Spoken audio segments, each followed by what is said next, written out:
All right, welcome to the last class of CSE 103. Next week we'll start up right into CSE 104 and hopefully be able to finish. I don't know, we'll work at it. This section, we're going to start talking about what's on our videotape number 6 of our series called the Hovind Theory. I called it that so nobody else has to take the blame for it in case it's wrong. Okay? I would have to give credit to many people who have been very helpful to me to get ideas on what happened to the world, why did it flood, explaining some of the things we find in the world about the flood. And that's what we're going to talk about, the flood in the days of Noah. Why would the world flood? Walt Brown has a very excellent book that I would recommend anybody read. He disagrees with me on a couple things, but I'll get him straightened out one of these days. Great guy, PhD in physics, Air Force Lieutenant Colonel, lives in Phoenix, Arizona, retired now. Tremendous book. Henry Morris, of course, has been a great influence on me. A guy named Don Patton. There are two Don Pattons. There's one in Texas and one in Oregon, I believe. Don Patton wrote a book years ago called The Biblical Flood and the Ice Epic. And that, as just a young Christian, for me, really answered a lot of questions like, oh, wow, that makes sense. You know, something that would help answer the questions about what caused the flood. All right, let's set the ground rules here. Genesis 1:1 says, in the beginning, God created the heaven and the earth. Well, if He created it, then He owns it. He's the master. He makes the rules, etc. The Bible teaches us that there was not only a canopy of water above. Now, there are some creationists who don't like the canopy theory. Walt Brown doesn't believe in the canopy. He says there was not a canopy above the earth because it would cause problems with heat and things like that. Common excuses they often give. You know, what about the greenhouse effect? It'll trap the heat. It'll runaway heat problem. Well, there are all sorts of ways that can be fixed, okay, and that's God's problem, not mine. But I said, well, if you don't believe there was a canopy above the water, above the earth, like the Bible, I think, teaches pretty clearly in several verses. Psalm 148 teaches there might be water still above the stars. Waters that be above the heavens. There could still be. You know, maybe it's earth, air, there used to be a layer of water, layer of stars, another layer of water. The Bible says the Lord sits on many waters. Yes, who knows? Nobody knows what's out past space, you know, or past what we observe as a solar system. So there still could be water out there. But I don't think you're going to explain Genesis 1:6 and 7 and 2 Peter 3. The earth was made out of the water and in the water without having a canopy. And so I said, Walt, how do you explain the giant insects? He said, I have a problem with that one. I said, well, I don't. Not if there's a layer of water. You get more air pressure. You have no problem with giant insects. Anyway, I believe there was a canopy of water above the atmosphere, under the crust of the earth. Now, we'll get into more of that later, because the Bible talks about that twice. It tells us there was water under the crust of the earth.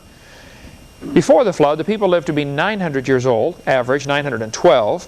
After the flood, lifespans dropped off quickly, so something changed. Maybe several things changed. But certainly something changed to make them live longer. And I believe very sincerely that dinosaurs were just big lizards that lived with Adam and Eve in the Garden of Eden. We talked about that earlier. They were part of the normal creation. So why would God destroy the world? He's got this beautiful world He made. Why would He wreck the whole thing? And not only why, but how? How did this happen? How can you have a worldwide flood? Why would God destroy His beautiful creation? The Bible says in Genesis chapter 6, God saw the wickedness of man was great in the earth, and that every imagination of the thoughts of his heart was only evil continually. Not like today. Pretty much the same, right? By the way, God still sees. Notice it says, God saw the wickedness of man that was great in the earth, and so He also saw every imagination of the thoughts of His heart. It's interesting that God not only sees your thoughts, He sees the imaginations of the thoughts. See, that's an interesting verse. I'm sure nobody's ever gotten to the bottom of that one as far as studying what it really all means in there. But did you know you can not only think about things, you can think about what you're thinking about to decide if it's a good thought or a bad thought. You can actually pass judgment on your thoughts to decide if they're good or bad. The mind is absolutely amazing. It's not only, 3 pounds of gray matter. There's a physical organ called the brain. And there are more electrical connections in the human brain than there are electrical connections in the entire world. Everything that man has ever built, all of the connections inside every computer, inside every phone system, inside every electrical system in the world, just your little brain has more connections than that. But God understands the imaginations of the thoughts of the heart. I'd like to understand that one of these days. But he said they're only evil continually. And it repented the Lord. Now some people have argued, see, the Bible contradicts itself because it says God cannot repent. And here it says God repented. And we'll get into more of that on videotape number 7, which will be much later on here, when we get into, are there contradictions in the Bible? No, there are no contradictions, not if you've got a King James Bible anyway. You won't find any contradictions in there. If you have some of the other versions, you certainly will find contradictions. I mean, just clear contradictions. And we'll get into all of that later on in this CSE 10, actually in CSE 104, when we should hope to finish up everything. Genesis chapter 6, verse number 7. And the Lord said, I will destroy man. Who's he talking to? Well, I don't understand this either, but the Bible teaches there's a Trinity, Father, Son, Holy Spirit. And apparently he talks to himself and decides what to do. I guess I do that all the time also, you know. Well, I says to myself, self, what should we do about that, you know? So God the Lord said, I will destroy man whom I have created from the face of the earth, both man and beast and the creeping thing and the fowls of the air, for it repenteth me that I have made them. The earth also was corrupt before God, and the earth was filled with violence. And God looked upon the earth, and behold, it was corrupt, and all flesh had corrupted his way upon the earth. Now, I'm not sure if this all flesh means just all humans, or by this time had something happened and the animals were also corrupt, and they were violent and eating each other when they weren't supposed to be, or fighting each other. There have been a few fossils found of dinosaurs or other animals found with teeth marks on their bones where somebody was chewing on them. I believe one was found with a tooth stuck in the bone. And some have argued, see, that proves they were eating each other before the flood. No, that proves they were biting each other before the flood. It doesn't prove they're eating each other, okay? Maybe they're just fighting for high ground. The flood might have taken 6 months to kill everybody. Let's just, I mean, the flood, Noah was in the ark for a year, okay? Let's just assume it took 6 months for everybody to drown. Flood water just keeps slowly coming up, coming up, coming up. Continents start getting smaller and smaller, and pretty soon people are trapped on small areas, and they're just simply fighting for high ground. People get in some awfully ferocious fights for some awfully dumb things now. Right? So, I don't know that I can answer the question, all the questions about that, but whether it was all flesh had corrupted his way, or does that mean just all humans, or does that mean all flesh? And the Lord said to Noah, the end of all flesh has come before me, for the earth is filled with violence through them. And behold, I will destroy them with the earth. So that flood not only destroyed man, it destroyed the earth. Now guys like Hugh Ross are saying the purpose of the flood was just to kill man. It's not what the Bible says. The Bible says God was going to have this flood to destroy them with the earth. God also destroyed the earth. And the Lord said, make thee an ark of gopher wood. Now when you turn to 2 Peter, it tells us, knowing this first, there shall come in the last days scoffers, walking after their own lust, and saying, where is the promise of his coming? For since the fathers fell asleep, all things continue as they were from the beginning of the creation. For this they willingly are ignorant of. And now there's two things they're ignorant of. Number one, that by the word of God the heavens, and it's plural, heavens, were of old. See, when God made the earth, he just spoke it into existence. The heavens were of old, made by his word, and the earth standing out of the water and in the water. Now, I don't know of another way to explain that other than there was a canopy of water above the atmosphere. Some have argued this phrase is only talking about some of the land was sticking out of the water and some of the land was under the water. I really think that the model that there was water under the crust and then a layer of dirt for them to stand on, which we'll show you in a minute, maybe 10 miles or so of rock or crust of the earth, and then water that God separated into high and low places at the very beginning in Genesis chapter 1, where he said, let the dry land appear, which of course would cause some erosion right there, but all that was probably wiped out at the time of the flood. But and then I think there had to be a canopy of water above. I don't see any way around that. But anyway, verse number 6 says, whereby. Now whenever you see the word whereby, this means it's referring to whatever was before it. Whereby the world was overflowed. Okay, what's this whereby? Well, you go back to the verse before, it's talking about the water. That water is the same water as what overflowed the world. Oh, my Sunday school teacher, when I was just a new Christian, 16 years old, his name was Virgil Hartsock. He was a plumber, massive guy, just a great Christian man. And he taught me so many things about the Bible. As a young Christian, I was just soaking it up, you know. And we'd be reading the Bible, and he'd come across the word therefore. He says, now whenever you find the word therefore, you better find out what it's there for. It's probably a reason for it. Go back to the verse before. Find out what the therefore is there for. And I'll never forget that. You know, put an impression in my mind that it'll always be there. Same thing with the whereby. It's referring to something before it. So the water the earth was standing out of the water and in the water, whereby, in other words, by that water, the world that then was being overflowed with water perished. The world was overflowed with water. And I don't know how guys like Hugh Ross can teach everybody it was just a local flood in the days of Noah. The Bible says the earth was overflowed with water. And it's the world. Sometimes it uses the word earth. Sometimes it uses the word, like here in verse 5, the heavens and the earth. And here it uses the word world.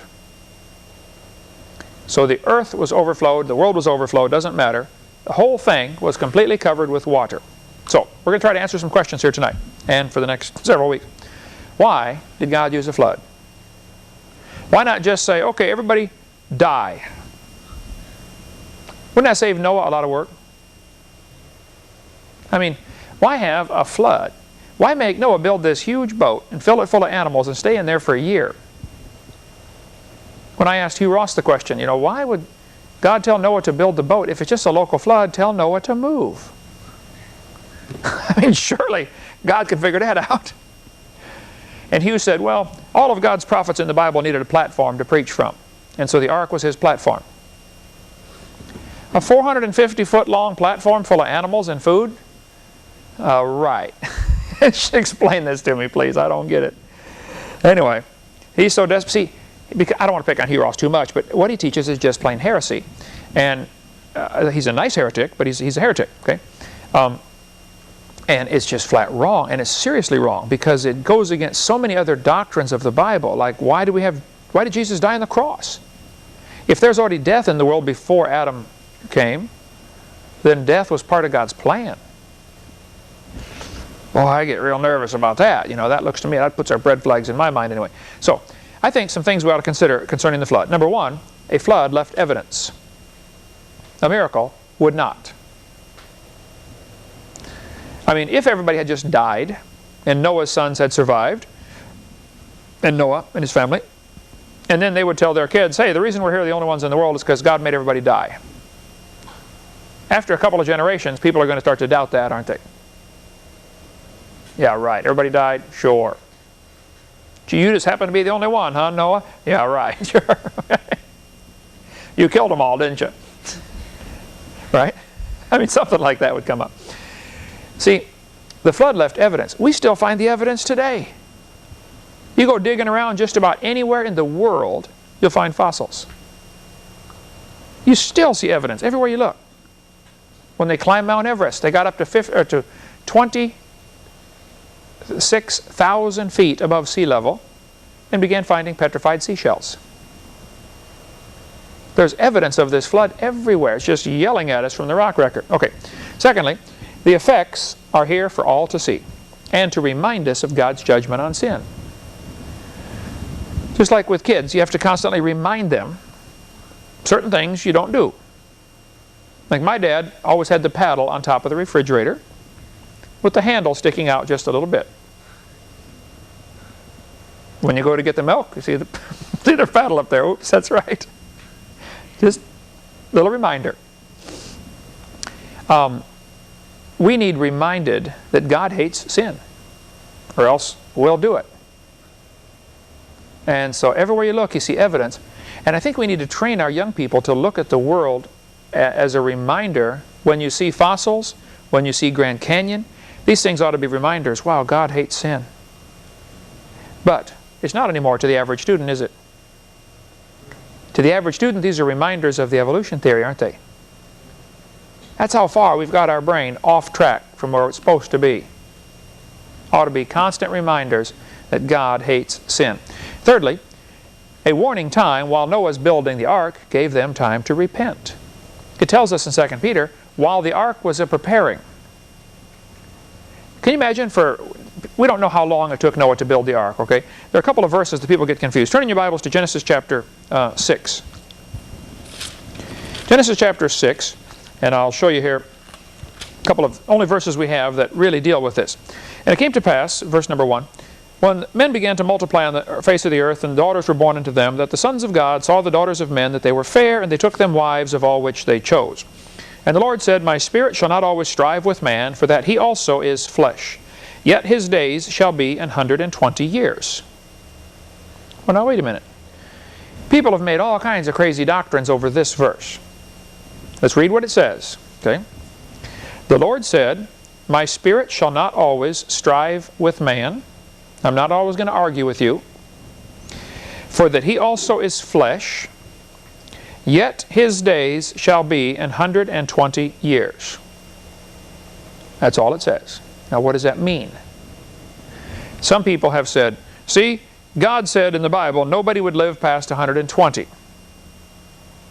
And there have been people proven that they live past 120. And therefore there are contradictions in the Bible. Slow down just a minute now. Did God say nobody would live past 120? No. But they start off with a false idea because God's verse. This verse does not say nobody's going to live past 120. Here's what it says. For that he also is flesh, yet his days shall be 120 years.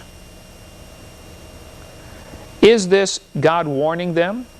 A flood is coming in 120 years? I think so. I think that's the only way you're going to interpret this. God says, in 120 years, I'm going to destroy the world.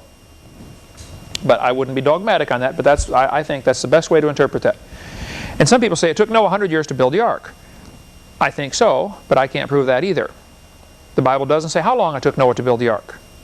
He might not have started right away. It might have taken him 50 years to build it. He might have hired all the neighbors to help. He might have built it in 1 year. The Bible simply doesn't say. But while the ark was preparing, people could see what's going on and say, wow, I better get saved.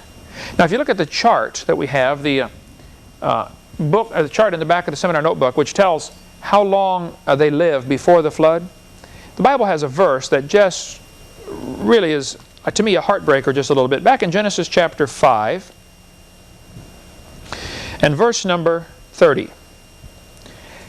Genesis 5:30, and Lamech, that's Noah's daddy, lived after he begat Noah 495 years, and begat sons and daughters. Noah's daddy, Lamech, for 595 years, oh, okay, new glasses, can't get used to the stupid thing. All right. For 595 years, Lamech had more children. These are Noah's brothers. How many of them went on the ark? None. Noah had brothers and sisters that apparently drowned in the flood. Certainly nephews and nieces didn't even listen to their own uncle. It's also interesting, if you look at the dates, Methuselah died the same year the flood started. Now you can't be dogmatic and say it was the same day. The Bible doesn't give us enough data, okay? But he certainly died the same year the flood started.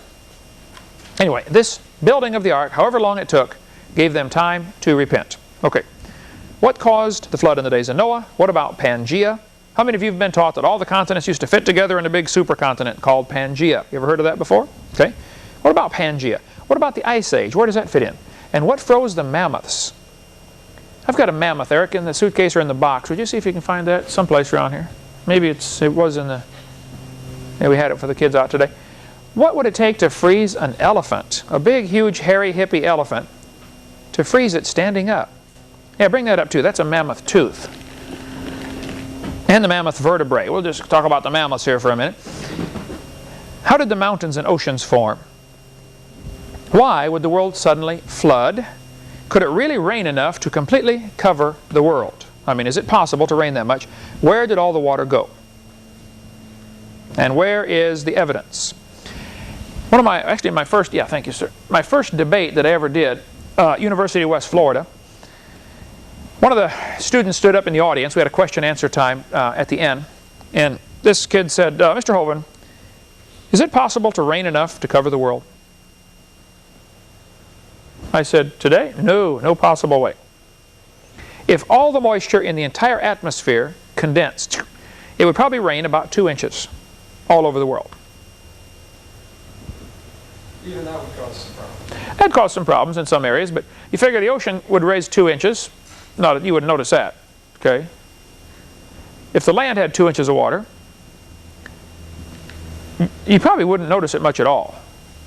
I mean, if you lived right on the beach may come up 6 inches or something, I don't know, but it's not going to be a big deal. He said, but you really believe the earth was totally covered by water? I said, oh yeah. Well, we'll get into that in a minute, but where did the water go? I get this question a lot. Have you had that yet when you do debates or something, or question, where did all the water from the flood go? Well, first place, 1 drop of water will completely cover the earth if you spread it real thin. Right? If you shrank the earth down to the size of this globe right here, all of the water in all of the oceans and all of the rivers and all of the lakes would barely fill a tablespoon at this scale. Not much. So where is the evidence? Okay, let's talk about Pangea. Students are taught all of the continents used to fit together. One big, massive supercontinent called Pangea. This textbook says, yes, boys and girls, Africa and South America seem to be a perfect fit. You've seen this in your school, right? Pangea. Here's the evidence they will give you to support their theory. They will say the shapes of the continents seem to fit. Similar fossils are found on opposite sides of the oceans, and there are magnetic reversals in lines in the mid-Atlantic ridge. They will point out, like this map does, showing the 2 red dots across in Africa and South America. They say, see, we find these same kind of fossils on opposite sides of the ocean. Yeah? What does that prove? Does that prove the continents drifted apart, or could it prove there was a worldwide flood and those animals drowned and traveled just about anywhere all over the world? I would say it's reasonable to say it's a fact. Similar fossils are found in South America and Africa. I don't argue with that. What does it prove? Is what I'd like to know. It certainly doesn't prove the continents broke apart, does it? 3-inch galvanized sheetrock screws are used in this building, and they're also used in Eric's house down the street. That proves they broke apart. No, it doesn't, okay? Doesn't prove any such thing. Here's what they don't tell you about Pangea. Africa was shrunk 35 to 40% for the drawings. Now, when you measure an object, and you're going to determine how much it has been diminished, shrinking, there are several ways to do it. Let's suppose we go from a 8.5 by 11 sheet of paper down to a 8.5 by 5.5. Cut it in half, okay? Was it shrunk 50%? Well, if you go from 11 to 8.5, the length from 11 to 8.5 is not a 50% reduction, is it? The area has been shrunk 50%. The length has not. If you went from 8.5 inches wide to 5.5 inches wide, that's not a 50% reduction. And you have to be careful when you talk about percentages, because it's so easy for people to deceive other people. Congress and news media does this all the time, you know. There was a 30% rise in, crime. Well, compared to what? You got to really watch these, because numbers and graphs is so easy to be deceptive, and we can get into more of that some other time. But Africa was shrunk 35 to 40% in area to make your drawing. Mexico and Central America are completely gone. Here's a map of Pangaea from McGraw-Hill Earth Science, 1973. Where is Mexico? You can get any textbook that shows Pangaea and just state, where's Mexico? Where's all of Central America? I mean, I've been to most of those, or many of those countries, flown over all of them. Some pretty good size. So they just simply take them out because it makes the continents not fit. So anything that, makes a theory not work, well, let's eliminate it. It's just not, that's not the way science works. They also don't tell you, Europe and South America were rotated counterclockwise. Africa was rotated clockwise. Notice the way they would have to twist to make them fit. South America twisted one way, Africa twisted the other way. They also don't tell you the obvious. To me, I don't know how anybody can overlook this one. If you take the water out of the oceans, there is dirt underneath. Isn't there? I mean, when you look at a world, you say, wow, this is water, this is land. Well, that doesn't mean there's nothing under the water, right? I bet you could point out that the opposite sides of most rivers in the world are parallel, right? Does that prove the sides broke apart? No, it's a low place full of water. That's all it is. So the continents are not floating around like lily pads in a bathtub, okay? They are connected. People say, do you think the continents were once connected? I say, what do you mean? They're still connected. It's underwater, but so, they're still connected. What do you mean, were they connected? Yeah, they still are. There are cracks all over the earth, okay, like this mid-Atlantic ridge, which was just recently discovered, in the last, 30 years, I think. Some textbooks, like this textbook, says there are magnetic reversals in the mid-Atlantic ridge. Okay, let's cover this real quick and then take a little break here. Notice what the book says here, figure 13-8. Changes in magnetic polarity of the rock on both sides of mid-oceanic ridges reflect the past reversals of Earth's magnetic poles. This is evidence for seafloor spreading. And like I tried to teach Eric for years, and he's catching on pretty good. Almost always, there is a built-in assumption. They tell a lie and then build a whole theory on that lie. Dinosaurs lived millions of years ago and they're extinct. So, how did they go extinct? And they go off into their big long stories. Well, you started off with the wrong, the wrong lie. Okay, they didn't live millions of years ago and they didn't go extinct. Here they start off by saying, the Earth has magnetic reversals. That's the problem. Then they say, this is evidence for seafloor spreading. One of the evidences they will give you to prove the seafloor is spreading apart is magnetic reversals, and there aren't any magnetic reversals. What would a magnetic reversal prove anyway? I mean, well, even if there were, would that prove that it's spreading? It still wouldn't prove anything. That's a good point. See, many types of rock will store a magnetic signature, it's called. There are certain kinds of rock. I remember up in Illinois, we got a load of gravel for something my dad was building, or maybe it was out at the lake, my brother's house or something. Anyway, we noticed when you dropped nails, and you picked up nails while you're working on the house, these little rocks would stick to the nail. They're magnetic. I mean, they came out of the truck that way. The guy dumped them in the yard. It's magnetite. Just a naturally occurring rock. Certain types of rock, if it has any iron in it at all, it has a possibility of being slightly magnetized. Certain types of rock, like the lodestone, magnetite is lodestone, I believe, the same thing. You can set it on a little block of wood and set it in a pan of water, and it'll turn, point north to you, tell you which way is north. See, the Earth has this big, huge magnetic field around it, and these magnets will orient themselves because north seeks the south and south seeks the north. Opposites attract, except in San Francisco. But the poles of the magnet will turn, and line up with the Earth's magnetic field. And we'll get into more of the Earth's magnetic field later because there's some very interesting anomalies in the Earth's magnetic field. But nobody knows for sure what's causing the Earth. Why do we have a magnetic field? I don't know anybody who's been able to give a convincing answer of why we have one. The fact is, we do have one. Okay? That is one of the things that causes the northern lights. I've only gotten to see them twice. 3 times, I think. How many times have you seen them? That one time in? Twice.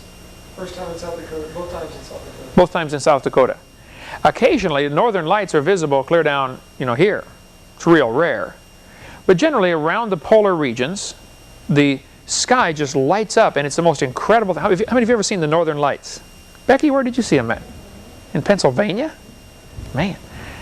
The magnetic field of the Earth deflects radiation in around the poles, and you get the northern lights, aurora borealis, and the southern lights, aurora australo, some Latin guy, he's probably dead by now, but he named it that, australis, aurora australis. I used to know all that stuff, it doesn't matter. Anyway, named after Australia, the southern part. So there's a ring around the North Pole, and from satellites, or from space, they can see it. You can see the sky lighting up like a ring. Same kind of effect you get in a fluorescent bulb. If you look at a fluorescent light bulb, there's a little bitty wire at each end, and the electricity is making all of the gas in there light up. It fluoresces. The charge from the sun's particles is causing the atmosphere to fluoresce. And it's the most incredible sight. And if you've never seen it, you really need to go somewhere and see the northern lights. It's like, wow. Remember we laid there in the back of the truck and watched it, what, for an hour? They were incredible. And we were talking to Mom on the phone saying, oh, you got to see this. You can't see it through the phone. It's a little hard to videotape, I think. Maybe not, but there's not a lot of light out there. But it's just all different colors and stuff like that. Who cares? Well, anyway, the Earth's magnetic field causes the northern lights, causes the southern lights, causes the compass to point north on your car. And here they are telling the kids this magnetic field has reversed. Now, in an electric motor, electricity running through a wire creates a magnetic field. Or a magnetic field creates electricity running through the wire. Either one. If you wrap a wire, a big coil of wire, hook a gauge to both ends of the wire, just wrap it around and around and around, and wrap it around a magnet, and then pull the magnet out real fast. And your gauge will go, doot. It creates electricity. A magnet moving through a coil creates electricity. Well, could you have a round magnet just spinning? That's what power plants are. No way. Huge magnets spinning inside a coil of wire. Now you got to have something to keep that magnet turning. And so you have either steam or waterfall or something, okay? Any way to turn the magnet. You turn the magnet inside the coil of wire and it produces electricity. So electricity, you plug in your drill and the electricity goes through a coil of wire and that makes the magnet spin, or the magnet spinning will make the electricity. Either one, okay? They're going to say the Earth's magnetic field has reversed though. Well now, nobody knows for sure what's causing the magnetic field, and we certainly don't have a clue how it could possibly reverse the magnetic field. This textbook says at the bottom, the pattern of magnetic stripes as found on the seafloor along the mid-ocean ridge southwest of Iceland. Ages of rock are given in millions of years. Well, at the top it says, reversals of Earth's magnetic field leave a record in the form of magnetic stripes in the rock flowing out along the mid-oceanic ridges. Here's the theory. Here's how it's supposed to work. When a rock is hot, melted, really hot, like lava coming out of a volcano, if there's any iron in there, or anything that's capable of being magnetized, it's just flowing around like water, but the magnetic field of the Earth is going to try to pull it in line. And as the rock cools off, it ends up stuck there. And so this is called the magnetic signature. Like they signed it. Okay, this is where it was when the Earth's magnetic field got done, when it cooled off. Well, then they're going to say that these stripes are reversed. And absolutely is not true. Those stripes are not reversed. There are no magnetic reversals in the ocean floor. This fellow said in Science magazine, volume 204, it is clear that the simple model of uniformly magnetized crustal blocks of alternating polarity does not represent reality. A very complex way of saying, folks, it ain't true. Okay? What happened was the Earth's magnetic field had strong places and weak places. In some areas, as what they did is they drilled down in the floor of the ocean. Real expensive project. You got to park the boat out there and try to keep it still while you drill a hole 2 miles down underwater. And they brought up core samples and they checked the magnetic signature in these core samples. That part is done very scientifically. Okay? And they check the rock and find out it has a certain strength of magnet, because magnets are measured by their strength. Some magnets are stronger than others. And they made maps of all this on the ocean floor of where the magnetic field was strong and where the magnetic field was weak. And after they got all done mapping it, they ended up with this map right here. Let me show you what they really got. I think I've got that. I guess it's not. I have to add that back in. They got kind of a tangled up mess, but it did appear to have some kind of pattern to it. But it was stronger and weaker. Some areas were stronger, some areas were weaker, and there seemed to be kind of stripes of strong areas and strong stripes of weak areas, of weak magnetic signature. Well, some guy drew a line through the middle, which is the average, and said everything below average is a reversal. And that's where the mistake was. Just because it's below average doesn't mean it's reversed. If we lined up everybody in Pensacola and found out the average height was 5'6", does that mean everybody 5'5" is reversed? Or are they just less than average? They're not down in the ground, okay? They're just less than average. And the low places on this sine wave are not reversed. They're just lower than average. So, make that a quiz question. Are there any magnetic reversals on the ocean floor? No, there aren't. There are no magnetic reversals, only areas of stronger and weaker magnetism. We'll take a little break. When we come back, we'll explain why, though, they keep teaching the Earth's magnetic field is reversing and the seafloor is spreading. Now, the seafloor may be spreading. I'm not questioning that. But it's very important that why they teach that. We'll cover that right after the break.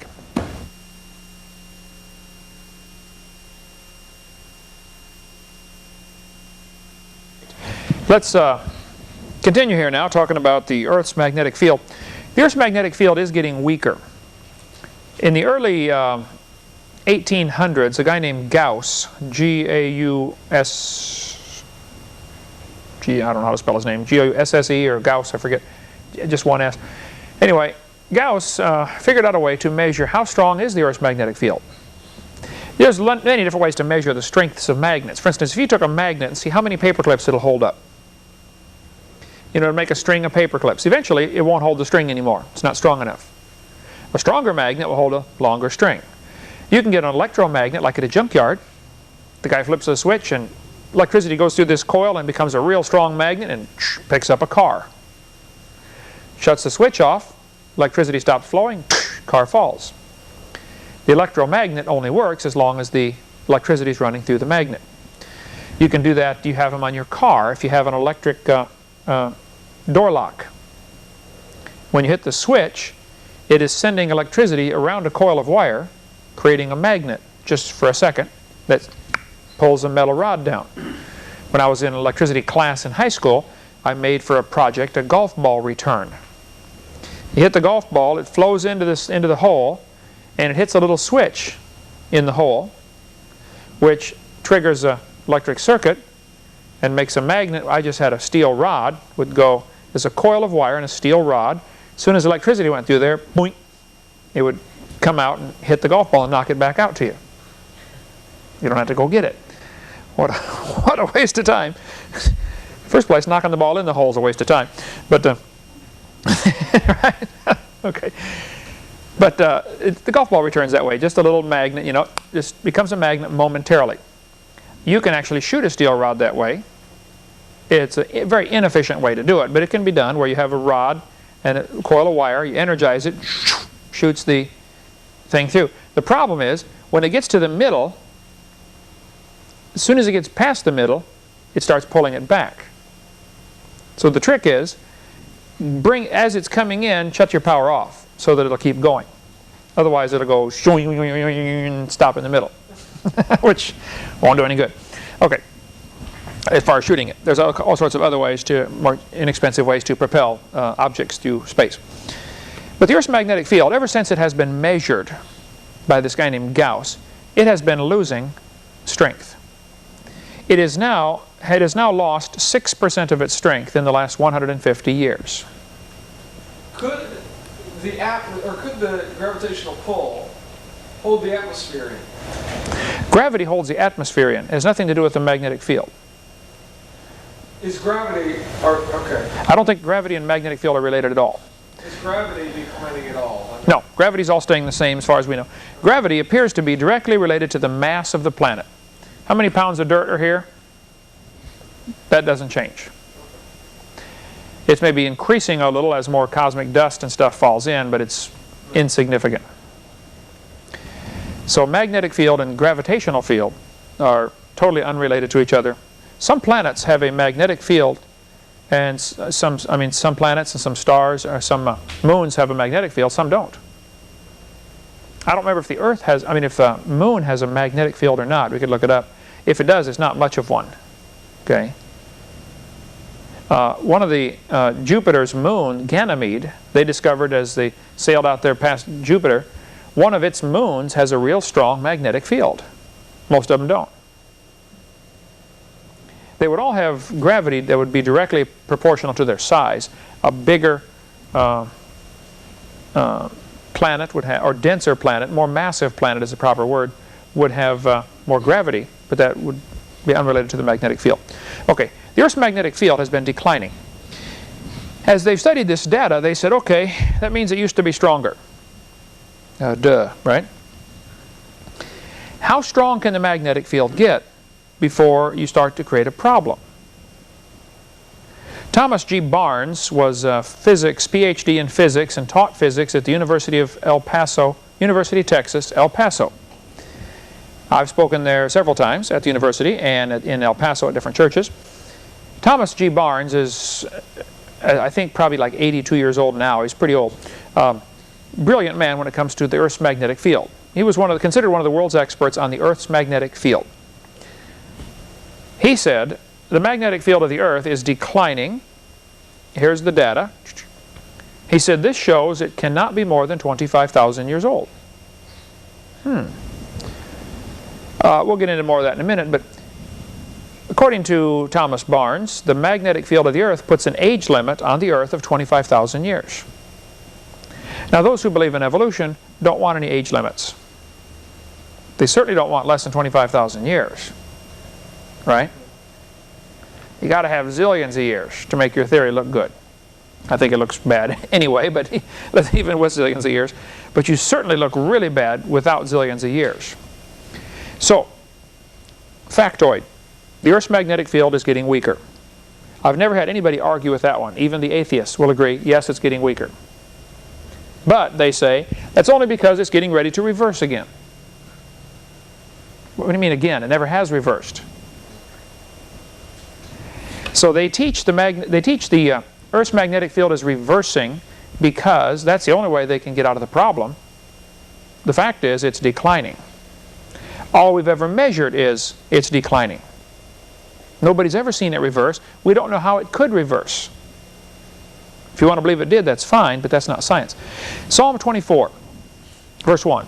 The earth is the Lord's and the fullness thereof, the world and they that dwell therein. Then it says in verse 2, He hath founded it upon the seas. What does that mean?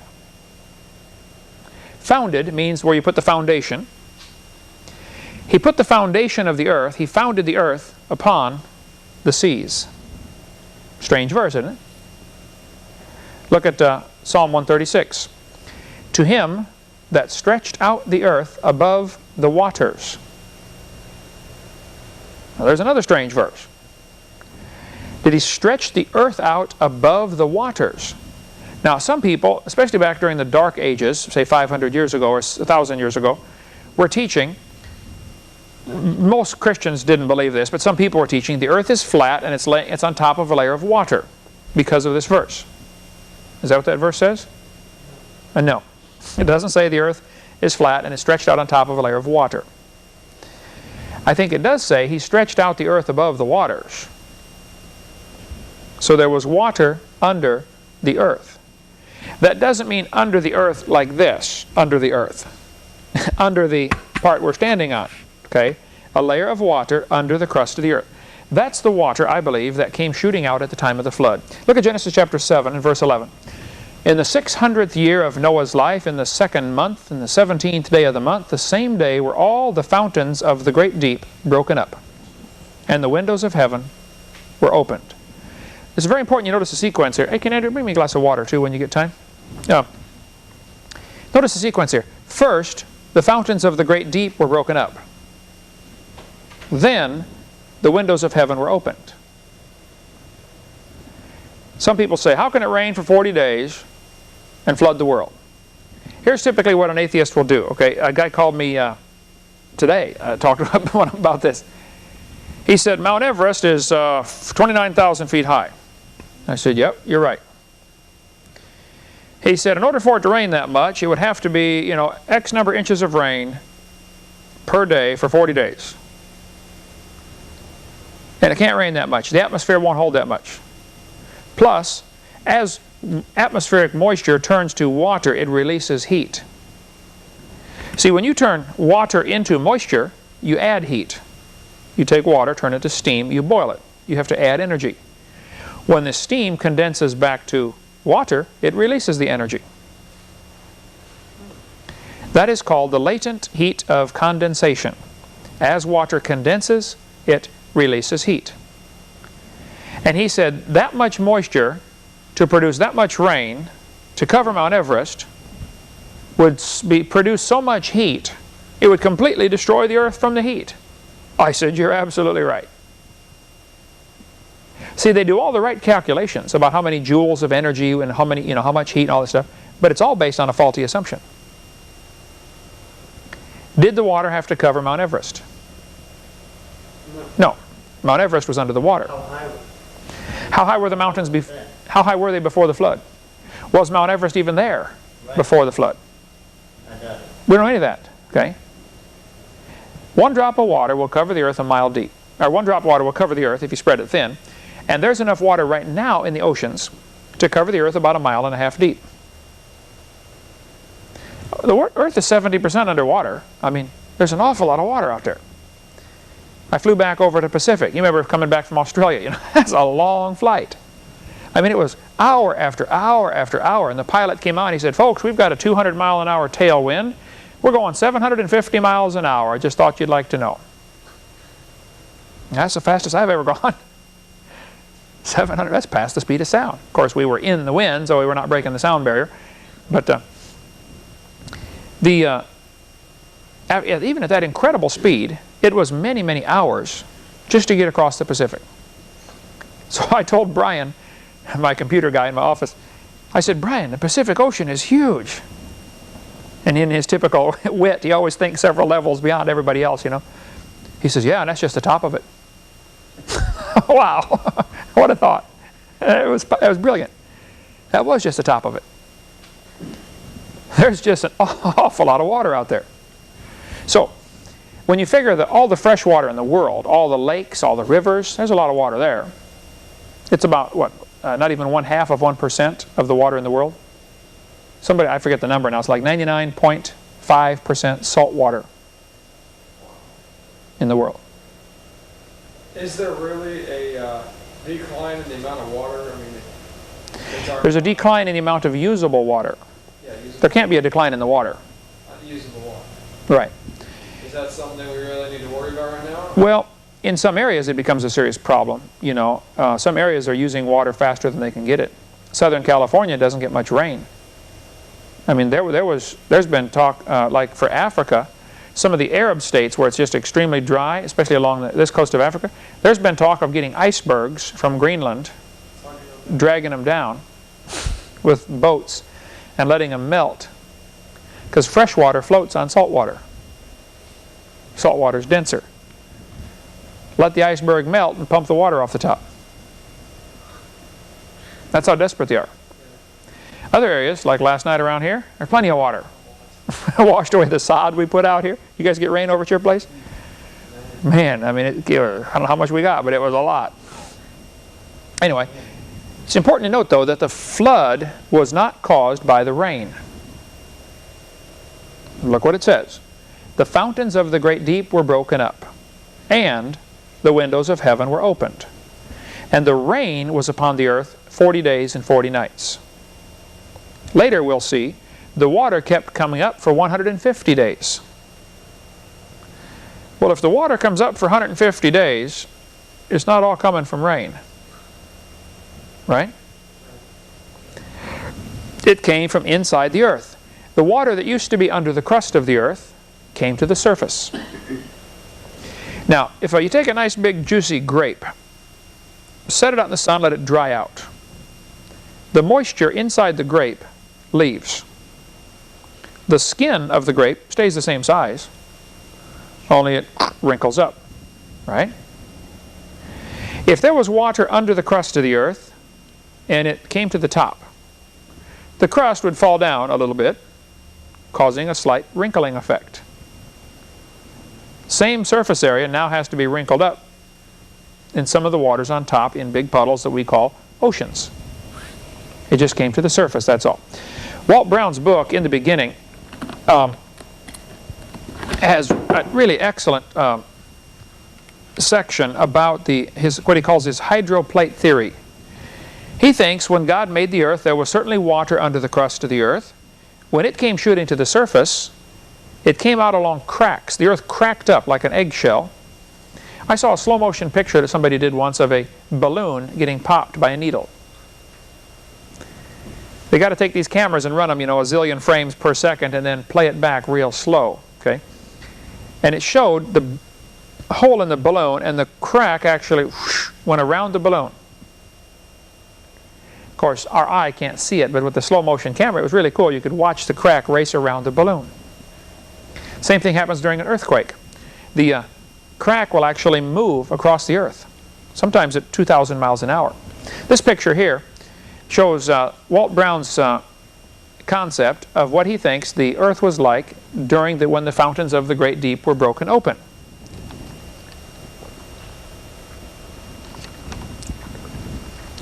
He says the cracks, as the water is shooting out, would get wider and wider just from simple erosion. Water shooting up, plus it's like when you uncork a bottle of pop that's been, if you shake it up first and then uncork it, once it starts to go, it starts going faster and faster. I've never tasted any champagne, but they say that does the same thing. You see the guys, when they win the race, they pop the cork and the champagne goes shooting out, okay? The pressure of the weight of the rock on this water would cause it to squirt up through the top. As it goes up, it's going to go real high. He thinks, 10 or 20 miles into the atmosphere. Along the way, it's going to tear pieces off the side of the crack, and the crack's going to get wider. Here's his concept, some pictures from Walt Brown's book here in the beginning. The water shooting up from under the crust of the earth. As the crack raced around the earth, the 10-mile thick roof of overlying rock opened up like a rip in a tightly stretched cloth. Water exploded with great violence out of the 10-mile deep slit, which wrapped around the earth like a seam of a baseball. As the crack gets wider and wider, eventually it reaches a point where the layer of rock underneath, which is called the basalt, would bulge up. He uses an interesting illustration. If you take a mattress and squeeze it from the ends, if you push from the ends, pretty soon the mattress will bulge up in the center, or a spring like this picture here shows, okay? If it's compressed from the ends, but there's weight on top, it can't bulge up. That's why most springs that are under compression, you put them in a tube so they can't bulge out someplace. But if the earth had a layer of basalt and a layer of rock on top and with water in between, as the rock on top gets farther apart, the basalt is going to bulge up. Basalt is relatively soft, half-melted rock. As the basalt lifts up then into that opening crack, it's going to cause the continents to slide away. They're going to keep sliding based on several factors. How steep is the ground? How much water is still left to lubricate it, because that water is leaving all the time. Eventually, enough water has left that it comes screeching to a halt. In some areas, if it bulged up real slow, it would slide off real slow. Now, it's not just sliding off into nothing. I mean, the Earth had a solid crust. As it slides off, somewhere else it's wrinkling up. It's like during a car accident. You know, when your front bumper moves in toward the windshield, the metal has to wrinkle up to absorb all of that. And a good engineer will take advantage of that. Okay, the metal's going to wrinkle up. Let's use that to absorb some of the energy of the impact so it doesn't kill the people inside. And that they try to use all that stuff. But he says the Earth's crust slid off, causing the basalt to lift up in the center even more, until eventually all factors are equalized, the stresses are neutralized, and everything stops. Some of the water is probably still trapped down there. Huge areas of under subterranean water in the crust of the Earth. There still is today, okay, called aquifers. As the basalt cracked, the water would rush in to the cracks. Now, if you take a magnet and stick it in an oven and heat it up, if it's not oriented north-south, it'll gradually lose its magnetic strength. A hot magnet will not store it won't be very strong. A cold magnet will be stronger. It'll store the magnetic field better. So here's water rushing into the cracks of hot basalt. That's going to cool it off, right? That's going to store a strong magnetic signature in the rock. Areas where the basalt is still hot, it's going to have a weaker magnetic signature. So when they're measuring the magnetic signature on the bottom of the ocean floor, they were not measuring magnetic reversals. They were really measuring where the cracks are, which are now full of sediment. You know, they filled in with stuff. They've been there for 4,400 years. So you can't actually see most of the cracks down there, but you can detect them with the magnetic signature. That's all it is. It's not a magnetic reversal. Here's that picture we were looking for earlier of what they, on the left is what they actually find. Brown areas would be strong magnetic field. White areas is weak magnetic field. By the time it gets in your textbooks, it's nice, neat lines. Okay, it's not actually nice, neat lines that they find down there. It's kind of a jumbled up mess. So as basalt gets hot, it loses its magnetism. So I think the water rushed into the cracks, cooled the basalt, and locked in a stronger magnetic signature. There is no place on the ocean floor where a north-seeking compass will point south. The Earth today has cracks all over it. The San Andreas Fault, the Hayward Fault, the New Madrid Fault. None of my fault, but no question the Earth has cracks. The question is, how did they get there? A couple of weeks ago, I was staying at somebody's house in Denver area, Colorado. And they said, yeah, right off our front yard is the Golden Fault. And you can see where the ground had slipped down. Maybe, I don't know, 70 feet. Just a cliff. That was one of the fault lines of the Earth. I stood right on top of the San Andreas Fault in Lompoc, California. That's the weirdest feeling. You know, you're driving along and all of a sudden it goes this little mountain range. You know, you go up the mountains and come back down and you realize you're in the middle of a valley with a little sign, San Andreas Fault. You drive another quarter mile and you're out of it again. Well, when I was in Alaska, Mom and I stayed in the 12th or 13th or 14th floor, I forget, of this motel that was built 30 feet away from the San Andreas Fault. They don't call it that up there. It's got a different name, but it's the same crack in the Earth. Okay. They said in 1964, the Earth dropped down about 30 feet. And so they smoothed it out and planted grass. And we looked out the window and there was the grassy slope. We could see it. I mean, from here to the burn barrel, away from us. You're just right there. Here I'm up on the, I don't know, 12th or 13th floor thinking, boy, if there's another earthquake, that's a long ways to fall down there, you know. So I asked the guys at the hotel. They said, oh yeah, this hotel is built on big rollers. The whole building can move in case of an earthquake. How's it going to move? The ground is going to move. They're going to hope the hotel moves less than the ground, so it kind of absorbs the shock, you know. Suppose it's like... Well, if there's several kinds of faults, okay. There's a slip fault where it slips, one slips past the other like this. If you take two blocks of hard jello, smack them into each other, and start moving one down and one up while they're tight against each other, eventually you'll hear it go, as the jello kind of jerks past itself, okay? Or take 2 blocks of wood, you can see the same effect. You know, you start putting pressure on pulling them apart, pretty soon it'll have to jerk to equalize the pressure. It's that jerking that causes everything to shake. If they were just sliding smoothly, there wouldn't be a problem. You wouldn't have any earthquakes. But they're not sliding smoothly. They will build up stress for years, 100 years, 200 years, whoever knows how long, and then all of a sudden, it jerks. The ground might actually only move a few inches, but the jerking, I mean, if I put a steel rod against your head and just tap it with a hammer and only move it a 1/4 inch, bam, it's still going to hurt, right? It's that jerking of the ground all of a sudden moving to relieve the stress that causes everything to fall down. That's what an earthquake is. There's also the type of earthquake where there's a strike fault and a slip fault. Sometimes it slips down, sometimes it slips sideways. Sometimes it opens up. And you drop right in there. And you drop right inside. Well, if you're standing there, right. This picture here shows the crust of the earth being subducted. Now, when we went out to Hawaii and watched the volcanoes, I was preaching there in Hawaii, so I went to see a couple of volcanoes. As the lava flows, you know, here's this river of melted rock. The surface cools off. It's in contact with the air.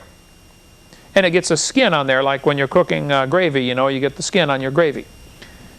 That surface, once in a while, will fall down inside the hot rock and get remelted. The surface of the lava can do all sorts of crazy things. You know, it can crack and move around and slide around because it's kind of floating on top of this, you know, liquid rock underneath. The theory is that the surface of the earth, the crust of the earth, is floating on a hot magma core. Probably true. I don't argue with that. I don't know that it's true, but it's probably true. And they're saying the surface of the earth is being pulled under in certain places. So at the mid-Atlantic ridge, it's coming up and moving out, and then it's going being areas of subduction where one is sliding under another. This could very well be true. I'm not arguing with it. But the theory, why this is so important is what I want you to see. This is so important to save the evolution theory, okay? The continents, as it rains, like last night when it rained, some of the dirt washed out of my yard. Which way did it go? Right down the street. Toward the ocean, right? Eventually it's going to end up in the ocean. Every time there's a rainstorm, or a landslide, or a mudslide, or ground creep, or mass wasting, or any of those things, the ground always falls down. Never goes up, right? Eventually, all of the mountains are going to erode and wash and fill in the oceans. That's inevitable. When I was in California, one of my students brought me this chunk of polished rock. It was about yay big and about 1 inch thick, and it was really beautiful rock. I mean, I had quite a rock collection there, and the kids knew I liked rocks, so they brought me this gorgeous chunk of rock, and I said, "What is this?" He said, "You're not going to believe it." I said, "Well, tell me. I've never seen anything like this." Sort of like a granite, only just really bright, beautiful colors. I mean, blue and everything else in this rock. I said, "What is it?" He said, "Well, my dad's company sends people out into the Pacific Ocean, and they've got this big machine that blows water down and blows all the dust away on the ocean floor and gets down to solid rock. Then they saw pieces of the rock out, and they take it back and they cut it up in slabs and make countertops for people. So people can say, my countertop came from the bottom of the Pacific Ocean." And it's just unbelievably expensive, you know, because it'd be expensive to get it. And it was pretty, but it wasn't, you know, wasn't that pretty. Okay, I wouldn't go to the bottom of the Pacific to get any, that's for sure. But he gave me this piece of it. It's probably still, I left all that stuff in my science class when I left out there. But they wanted to have the rock from the bottom of the Pacific. In order to get to it, they had to blow the dust out of the way. Well, how much mud and dirt and silt is down there? When they calculate how much silt is in the ocean compared to how fast it's coming in, all you got to do is run the numbers and you'll find out it's only a few thousand years worth of mud in the ocean. Our little pond gradually gets mud and leaves in it, right? When you went in there to clean it out last time, the first time it had been cleaned out in probably a year and a half since we built it, it was, you know, a quarter inch of mud in there. Let's just assume it gets a quarter inch of mud every year. The pond's only 2 feet deep. Eventually, if we did nothing, it would fill in with mud. Just that's the way it happens, okay? Eventually, the oceans are going to fill in with sediment. So how much is there? Well, they find out there's only a few thousand years worth of accumulation. Well, those who teach the earth is billions of years old don't like that idea, because, you know, they know the earth is billions of years old, so why is there only a few thousand years worth of mud in the ocean? What's their answer going to be? They've got an answer for that. Evaporates and then it runs. No, they're saying the whole ocean floor is being pulled under at the edge and coming up new stuff in the middle.